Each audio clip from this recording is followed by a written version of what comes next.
జరిగింది.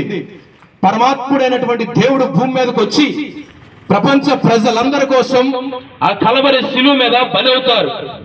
ఎందుకు యేసుక్రీస్తు వారు భూమి మీదకి రావాలి, ఎందుకు ప్రజలందరి కోసం బలవ్వాలంటే ఆదిలోనే నరుడు తప్పు చేస్తాడు. ఆది అనగా భూమి పుట్టినప్పుడు, భూమిని సృష్టించినప్పుడు నరుడు తప్పు చేసి దేవుడికి వ్యతిరేకమైన పని చేసి పాపాన్ని కొట్టుకుంటాడు. ఆ పాపం ఒక్కడితో పోకుండా ప్రపంచమంతా విస్తరించబడుతుంది. ప్రతి వ్యక్తి మీద పాపం ఏలుబడి చేస్తుంది. వారి మీద ఉన్న పాపం పోవాలంటే ఎలాగైనప్పటికీ పరిశుద్ధుడు రక్తం చిందించబడాలి. ఈ భూమి మీద పరిశుద్ధులు ఎవరైనా ఉన్నారంటే మనిషిలో ఒక పరిశుద్ధుడు కూడా లేడు.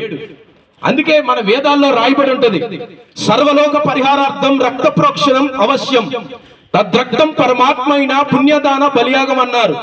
పరలోకం ఉన్నటువంటి తండ్రి భూమి మీదకి వచ్చి ప్రపంచ ప్రజలందరి కోసం బలవుతేనే గాని ఈ భూమి మీద ఉన్నటువంటి పాపం, ప్రజల మీద ఉన్న పాపం పోదు.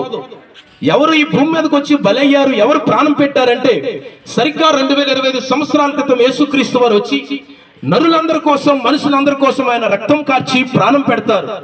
ఎవరైతే యేసుక్రీస్తు వారి యొద్దకు వస్తారో వారి ఆత్మలు నరకం నుంచి తప్పించబడతాయి. నరకం అనేది సృష్టించింది సాతాను కోసం, దెయ్యపు సమూహాల కోసం దేవుడు సృష్టించాడు. అయితే ప్రజలు నరకానికి వెళ్ళిపోతా ఉంటారు.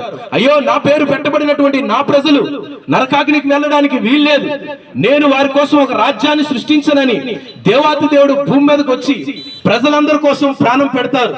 యేసయ్య భూమి మీద సంచారం చేస్తున్నప్పుడు ఎటువంటి వారికైనా, వారు ఏ కులస్తులైనా, ఏ మతస్థులైనా, వారు ఏ జాతి వారైనా, ప్రతి ఒక్కరికి ఆయన చెప్తున్న మాట ఏంటంటే, నేనే మార్గం, సత్యం, జీవం, నా ద్వారా తప్ప ఎవడనో పరలోక రాజ్యం వెళ్ళలేరు. వారు ఎవరైనప్పటికీ మీ ఇంట్లో శాంతి సమాధానం రావాలన్నా ప్రభువైన యేసుక్రీస్తు వారి యొద్ద వస్తుంది. యేసయ్య దగ్గరికి వస్తే మీకు శాంతి సమాధానం లభిస్తుంది. ఎటువంటి రోగాలైనా ఆయన స్వస్థపరచగలరు, ఎటువంటి వ్యాధులైనా ఆయన స్వస్థపరచగలరు. బైబిల్లో 12 సంవత్సరాలుగా రక్తస్రావణంతో భయంకరంగా ఒక అమ్మాయి బాధపడుతున్నప్పుడు ప్రభువైన యేసుక్రీస్తు వారు ఆ అమ్మాయిని స్వస్థపరిచారు.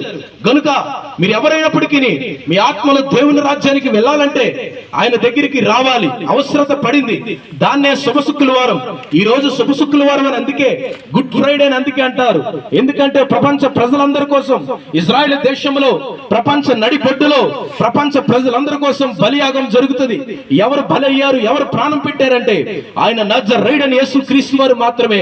గనుక ఈ మాటలు ఎంతవరకు వినబడుతున్నాయో, ఈ మైకి ఎంతవరకు వినబడుతుందో వారందరూ యేసయ్య వద్దకు వస్తారని మేము ఆశపడుతూ, మీ ఆత్మలు మీరు కాపాడుకుంటారని మేము ఆశపడుతూ ఈ మాటలు ముగిస్తున్నాను.